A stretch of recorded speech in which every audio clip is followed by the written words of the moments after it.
গুলি আগে স্যার শুরু হলো কাদের পক্ষ থেকে? শেখ কামাল এবং তার ওয়াইফ সুলতানা, এই দুজনের থেকে গোলাগুলি। শেখ কামাল সিঁড়ি বেয়ে নিচে আসতেছিল, গোলাগুলি চিল্লাইতে চিল্লাইতে, মিলিটারি পুলিশ ভাই ভাই আমাদের অ্যাটাক হয়েছে, আপনারা আমার সাথে আসেন। সে গোলাগুলি করতে করতে নিচে নামে আসছে। আর উপরে দোতলা থেকে সুলতানা কামাল ওই নিচে সৈন্যদেরকে গুলি গুলি করছে। ওখান থেকে শুরু হয়েছে প্রথম। তারপরে যখন ওই দেখলো যে একটা ছেলে মানে উপরের দোতলার গুলিতে একটা সিপাহী মারা গেছে আর্টিলারির নিচে সামনে, অন্যরা খেপে গেছে। তখন একজন নাকি বলে উঠলো সালার কুর্সি শুদ্ধ শেষ করে। এই কথাটা কিন্তু পরবর্তী পর্যায়ে শেখ মুজিবের বাসার এক চাকর, সে লাফায় যায় পলায় অন্য জায়গাতে আশ্রয় নিচ্ছে, সে ওটা স্বীকার করেছে যে গোলাগুলি শুরু হয়েছে মানে শেখ কামাল এবং সুলতানার তরফ থেকে, উপরের থেকে। এবং ওই নিচে একজন লোক মারা গেছে, আরো হয়তো দুই একটা ওয়ান্ডেড হয়েছে। এইসব দেখে অন্যান্য সিপাহীরা খেপে গেছে, বলেছে শালার গোষ্ঠী সুন্দর শেষ করে দেয়। এবং ওই পর্যায়ে ওই আমাট লোকরা এসে ঘরে মানে গেট ভেঙে ঢুকে গেছে। তো মিনওয়াইল হুদাও আসছে। এটা কিন্তু হুদা তখন অবস্থায় ওখানে ছিল না। তারা বলছে যে ঘরের ভিতরে না যেতে, কিন্তু তার কথা না শুনে সবাই এসব গোলাগুলি দেখে তারাও ভিতরে ঢুকে গেছে। তারপরে এই পর্যায়ে কিন্তু গোলাগুলি একটু বন্ধ হয়েছে। তারপরে হুদা আইসা তার লোকজন নিয়ে আবার ভিতরে ঢুকলো। By that time I think Sheikh Kamal is dead.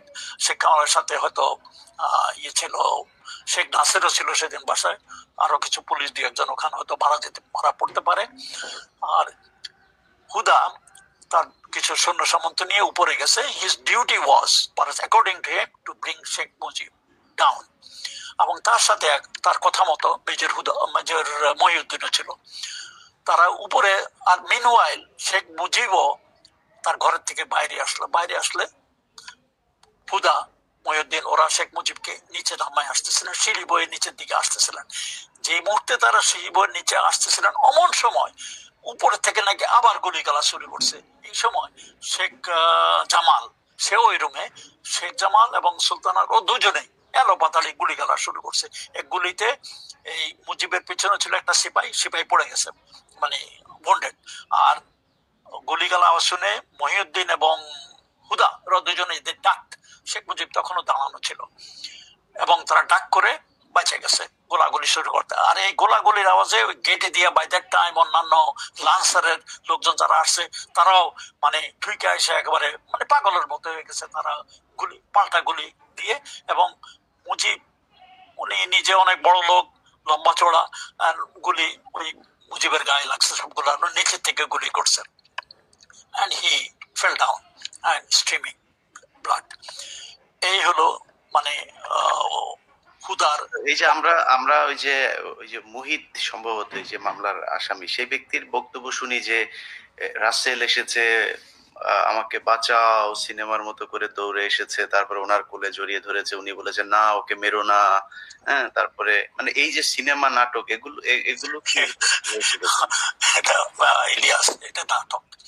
তুমি চিন্তা করো ওই পরিস্থিতিতে কোন একটা বাচ্চা তার মাকে ছেড়ে আসবে, বা মাওকা এরকম 10 বছরের 9 বছরের বাচ্চাকে ছেড়ে দেবে? না, তার কোল থেকে টেনে হেসড়ে নিয়ে আসা হয়েছে মুহিতের কাছে। এগুলা কাহিনী বানানো হয়েছে, এগুলা কাহিনী বানানো হয়েছে, কাহিনীকে একটা নাটকীয় মোড় দেওয়ার জন্য।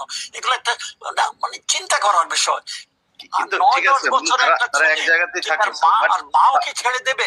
না স্যার, অত ছোট বাচ্চাদেরকে মারতে হলো কেন, মানে ওদেরকে কেন মারলো? এটা কেন সেটা আমি পরে আসতেছি। কাহিনীতে বলা হয়েছে তাকে মারছে, ওখান থেকে নিয়ে পয়েন্ট নাকি মারা হয়েছে। এগুলা কাহিনী বানানো হয়েছে, অত আমি জানি না, আমি ওখানে ছিলাম না। যাতে মনে হলো যে এগুলো কাহিনী বানানো হয়েছে। তারপরে সবাই কিন্তু ওই একটা দোতলার একটা রুমের মধ্যে বন্ধ ছিল।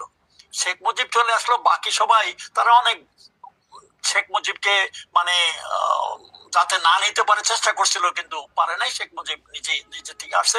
প্রথম তো সে খালি গায়ে আসছিল, তারপরে মনে হয় হুদা বলছিল যে আপনি জামা পরে আসেন। তারপরে তাকে পাঞ্জাবি দেওয়া হলো, পাঞ্জাবি পরা ছিল, তার তাম্বাকু এসব দেওয়া হলো, ওখানে নিয়ে নিলো তাম্বাকু। মনে হয় ইয়ে হুদা মনে নিজেই পাইপ এবং তাম্বাকু নিলেন। নিচে নামার সময় তখন এই গোলাগুলি হয়ে গেল আর কি। কিন্তু ওরা যখন শেখ মুজিব পড়ে গেল, তখনই আবার আরেক রাউন্ড গোড়াগড়ি উপরের থেকে শুরু হলো নিচের দিকে। তো জানালা দিয়ে। এই পর্যায়ে কিছু সিপাহী অ্যাকর্ডিং টু যেভাবে গোলাগুলি ছুটতেছে চতুর্দিকে, তারা করলো কি লব করে মানে খুব ক্রল করে ওই রুমের কাছে গিয়ে 2-3টা গ্রেট জানালা দিয়ে ভিতরে ফালাই দিল।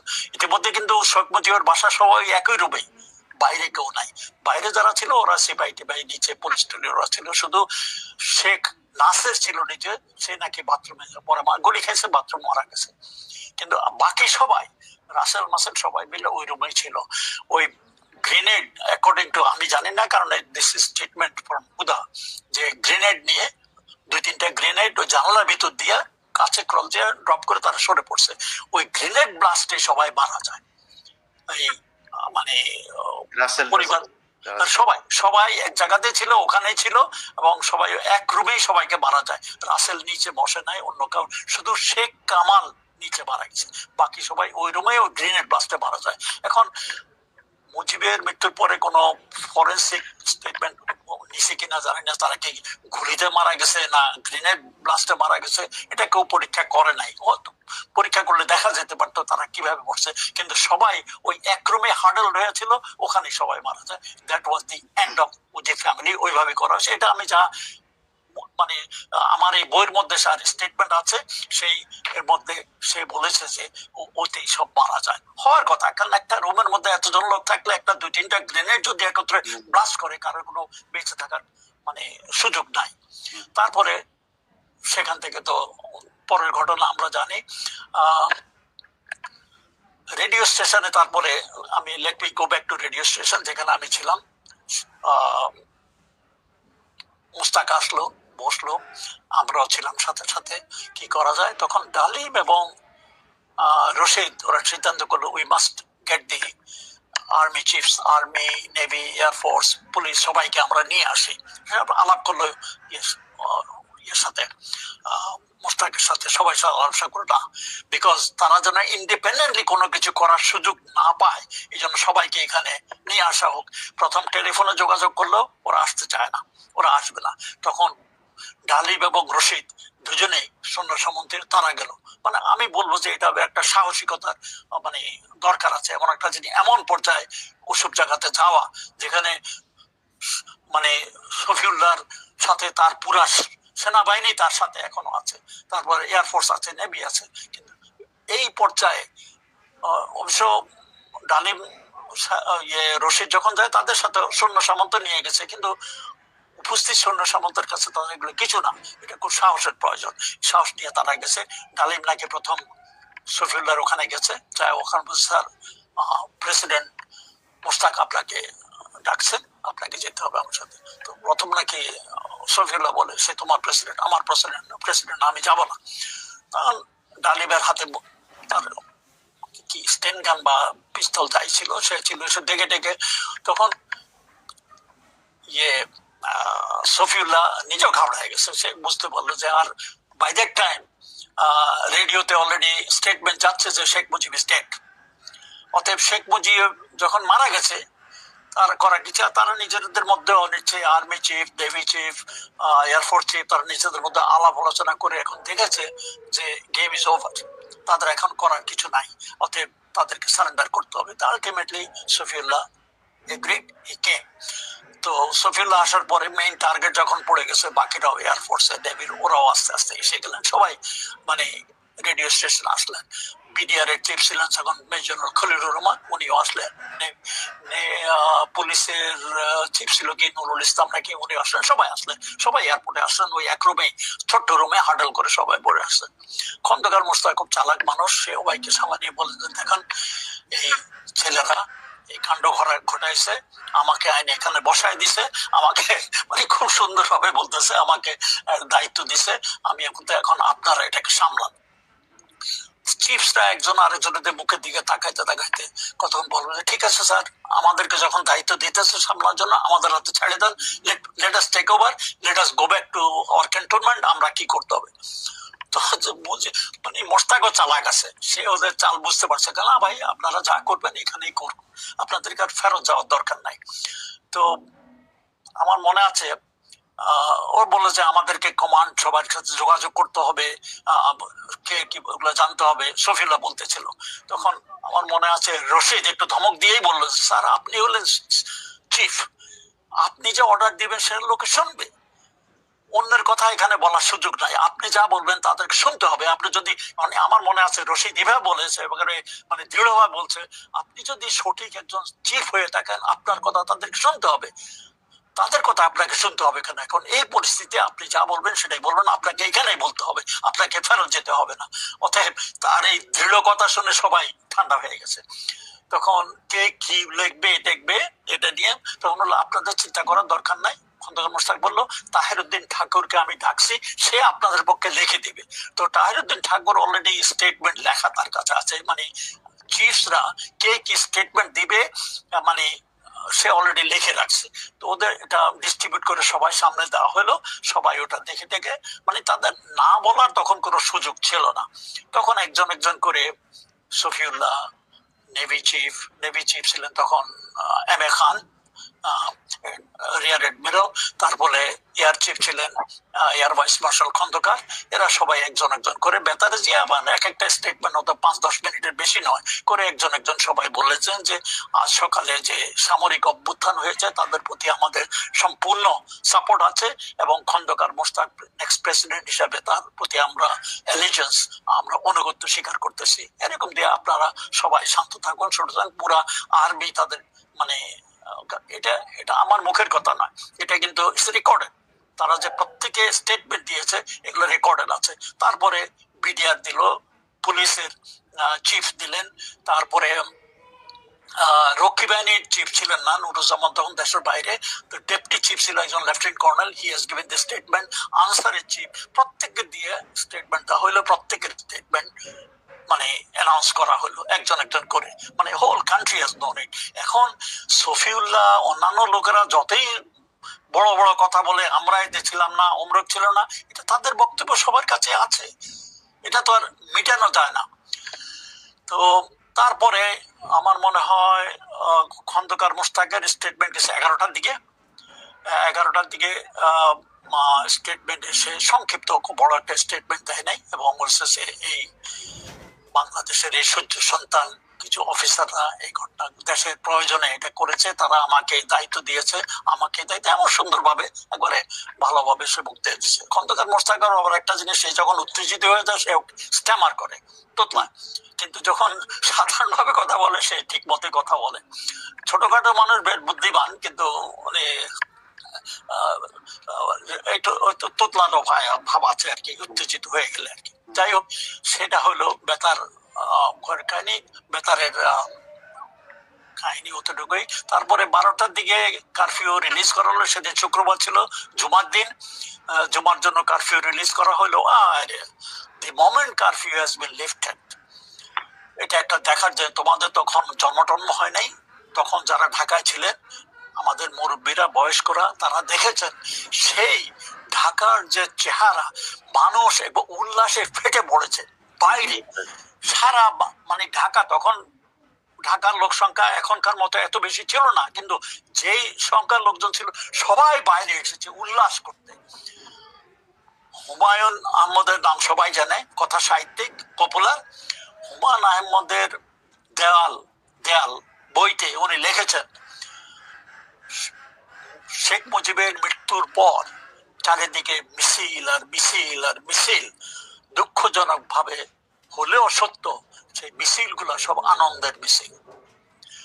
শারমিন আহমদ, তাজউদ্দিনের মেয়ে শারমিন আহমদ একটা বই লিখেছেন, তাজউদ্দিন নেতা এবং পিতা, সেই বইতে তিনিও লিখেছেন তাদের কাজের ছেলে বাইরে গেছে, বাইরে যায় এসে ফেরত দিলে আম্মা বাইরে লোকজন আনন্দে আত্মহারা, আনন্দে মিছিল, আনন্দে মুজিবের হত্যার ব্যাপারে। তারপর শারমিন আমাদের লেখাতে আরো কিছু আছে মুজিব কাকুর ব্যাপারে, সে অনেক কিছু লিখেছে।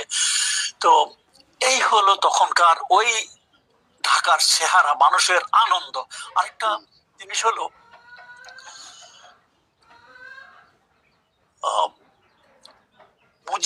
মুজিবের মৃত্যুতে কারো চোখে কেউ একটু চোখ পানি দেখে নাই, কারো মুখে মানে ইন্নালিল্লাহ শোনা যায় নাই। আর মুজিবের জানা যায়, লোক পাওয়া যায় নাই। ইভেন হাসিনার নিজের কথা, যেটা আমার ফাঁসি চাই মতিউর রহমান মিন্টু লিখেছেন, যে তার নিজের কথা 10-15 জন লোক ধরে এনে তার বাপের জানাজা করা হয়েছে। এটা হাসিনার স্যার আপনারা নাকি স্যার লোকজনকে যেতে দেন না এই জানাজা করতে, মানে ওই লাশ দেখতে নাকি 32 নম্বরে যেতে এই দিতে পক্ষে চান। আমি বলতে চাই, সরি কি হলো, ওকে, ঠিক আছে। এই উপলক্ষে আমি একটু বলতে চাই, ওকে, আমাদের মধ্যে তখন ছিল, আমাদের সাথে ছিল 2টা ইউনিটের, মানে 2 ফিল্ড আর্টিলারি এবং 1 লান্সার, এই 2টা ইউনিট।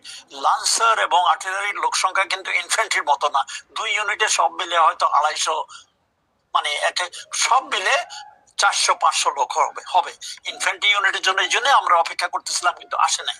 এই 400-500 লোকদেরকে দিয়েই আমরা এটা করেছি।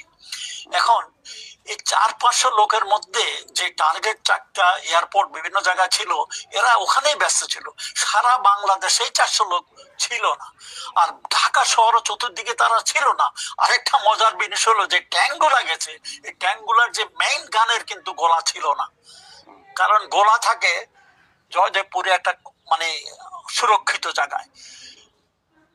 মজার ব্যাপার হলো যে মোমেন্ট খালেদ মোশাররফ জানতে পারলো যে ট্যাঙ্কের মধ্যে গোলা নাই, খালেদ মোশাররফ সাথে সাথে হাতে একটা স্লিপ লিখে দিল যে গোলা রিলিজ করো।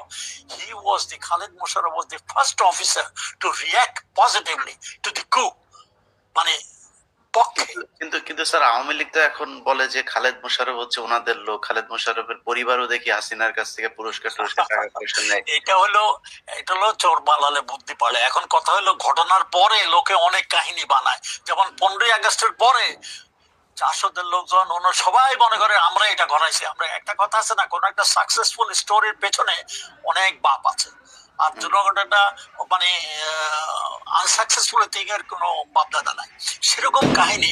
সবাই বলে খালেদ মোশাররফ, তবে একটা হলো খালেদ মোশাররফের ভাই, ছোট ভাই রাশেদ মোশাররফ, সে আওয়ামী লীগের এমপি ছিলেন তার ময়মনসিংহে, তার এরিয়া থেকে। এবং খালেদ মোশাররফের মা, সেও মোটামুটি মনে হয় যারা যারা আওয়ামী লীগ করতো স্যার সারা দেশেই তো তখন অলরেডি বাকশাল হয়েছে, বাকশাল বাকশাল অরিজিনাল আছে, মানে এই এদের তখন প্রতিক্রিয়া কি ছিল? সাধারণ মানুষ নয় মিষ্টি মিষ্টি খেলো, ঈদ মোবারক করলো, কিন্তু তাদের কোনো প্রতিক্রিয়া ছিল না। ছিল না, কারণ বাকশাল যদিও এটা একটা আওয়ামী লীগে, আমার মনে আছে কারো একজনের কাছে শুনেছি, মানে কে একজন মুজিব নাকি বাকশাল করার মুজিবের কাছে বলছিল, মানে মুজিব ভাই সারা জীবন আপনি আওয়ামী লীগ করলেন, আর এখন আওয়ামী লীগ বাদ দিয়ে বাকশাল করলেন। তখন উনি নাকি জবাব দেয়, আরে আওয়ামী লীগে আমার জন্ম, আমি কি আওয়ামী লীগ ছাড়তে পারি? আওয়ামী লীগ যায় নাই, বাকশাল করি আর যাই করি আওয়ামী লীগে। এটা আসলে ঠিকই, ওই বাকশাল বলতে আপনার আওয়ামী লীগে। যাই হোক, আওয়ামী লীগের প্রতিক্রিয়া ওই সময় যে অলরেডি মুজিব মারা গেছে, খন্দকার মোশতাক, সে একজন আওয়ামী লীগের 2য় র্যাঙ্কের আওয়ামী লীগের বড় অফিসার, সে এখন প্রেসিডেন্ট। আর একটা জিনিস দেখো, খন্দকার মোশতাকের যে ক্যাবিনেট সবাই কিন্তু আওয়ামী লীগের, কেউ বাইরের কেউ নাই। আর এই যে যারা কু করেছে তারাও কেউ নাই, কারণ তারা কেউ ক্ষমতার জন্য কু করে নাই, তারা দেশকে উদ্ধার করার জন্য, রক্ষা করার জন্য এই কুটা করেছে, করে তারা সামরিক বাহিনীর উপরে ছেড়ে দিয়েছে, মানে খন্দকার মোশতাক পলিটিক্যাল ফোর্সের উপর ছেড়ে দিয়েছে। এরা সবাই কিন্তু আওয়ামী লীগে ছিল, এরা কেউ ছিল না। অতএব তাদের পাল্টা কোনো সেদিন ঢাকার মধ্যে আওয়ামী লীগের বা এই যে শেখ মুজিব মারা গেছে বা এই কুর বিপক্ষে একটা লোকও কোনো শব্দ বাইরে শোনা যায়, সবাই দেখা গেছে আনন্দ, কেউ মানে কাদের সিদ্দিকীর ব্যাপারে শুনি স্যার, সে তার তার রাজনৈতিক পিতা বলে শেখ মুজিবকে, তার নাকি অনেক ভালোবাসা ছিল, সে অনেক করেছে, মানে এর ব্যাপারে কিছু জানেন কিনা? সে 15ই আগস্টের আগে বা পরে তার তার তারই কিছু, বা মুক্তিযুদ্ধের সময় তাকে তো দেওয়া হয়েছে, খেতাব দেওয়া হয়েছে, তো আসলে তার মানে ভূমিকাটা কি ছিল স্যার? আচ্ছা, 71-এ ইয়েস, সে মানে অরিজিনাল সেটা কি মানে ফার্স্ট বেঙ্গল রেজিমেন্টে ছিল, একটা লাস্ট নাইট ছিল, সেখানে চলে যায়। সেই মুক্তিবাহিনী ফর্ম করে ময়মনসিংহ এরিয়াতে, টাঙ্গাইল এরিয়াতে, তার নিজের এরিয়াতে সে কিছু কাজকর্ম ওরে করেছে, কিন্তু তার এরা ছিল আর্মির মানে ইন্ডিয়ান আর্মির আন্ডারে। তাকে ট্রেনিং মেনিং তার পরিচালনা সবকিছু ইন্ডিয়ায় কিন্তু দিত। মুজিব বাহিনী, কাদেরিয়া বাহিনী এরা কিন্তু পরিচালনা করত ভারতীয় ইন্টেলিজেন্স ফোর্স এর মাধ্যমে। এমনকি মুজিব বাহিনীকেও ট্রেনিং দিছিল মানে ভারতীয় মেজর জেনারেল কি নাম ওর Sujan Uban she was the director general of Uban Singh. Uban Singh. সেই এসব ট্রেনিং দিয়ে এসব তারাই করেছে এবং তারা কিন্তু মুজিবনগরের মুক্তি বাহিনীর থেকে ইন্ডিপেন্ডেন্ট ছিল, তারা ইন্ডিপেন্ডেন্টলি কাজ করতেছিল। এই মানে এই বিয়ের যে কাদের সিদ্দিকীর যে কাদেরিয়া বাহিনী, এই বাহিনীর সাথে নাকি বাঘা বাহিনীর সাথে নাকি মুক্তিযোদ্ধাদের মাঝে মধ্যে যুদ্ধ টুদ্ধ হতো, এটা সত্য? যুদ্ধ হতো কিনা জানি না, একটা তাদের মধ্যে একটা ক্লাশ ছিল, কারণ তারা ইন্ডিপেন্ডেন্টলি তারা মুজিবনগর থেকে অর্ডার নিত না, তারা নিজেরাই কি করতো তারা নিজেরাই জানে। বলেছি যে তারা ইন্ডিয়ার কন্ট্রোল ছিল। আর মুজিবনগরের কাহিনী, মুজিবনগরের যে মুক্তিযুদ্ধ, এটা মুজিবনগরের হেডকোয়ার্টার আন্ডারে জেনারেল ওসমানীর আন্ডারে আমরা করেছি। আর আমি বললাম তো যুদ্ধের সময় আমি ফ্রন্টে ছিলাম, ভিতরে কি হয়েছে অত কিছু জানি না। এসব পরবর্তী কাহিনী যে মুজিব বাহিনী, কাদেরিয়া বাহিনী এরা mostly they were political forces, political ইন্টেনশনে তাদেরকে ব্যবহার করা হয় এবং তার কমান্ডে ছিল, কন্ট্রোলে ছিল ভারতীয় বাহিনী।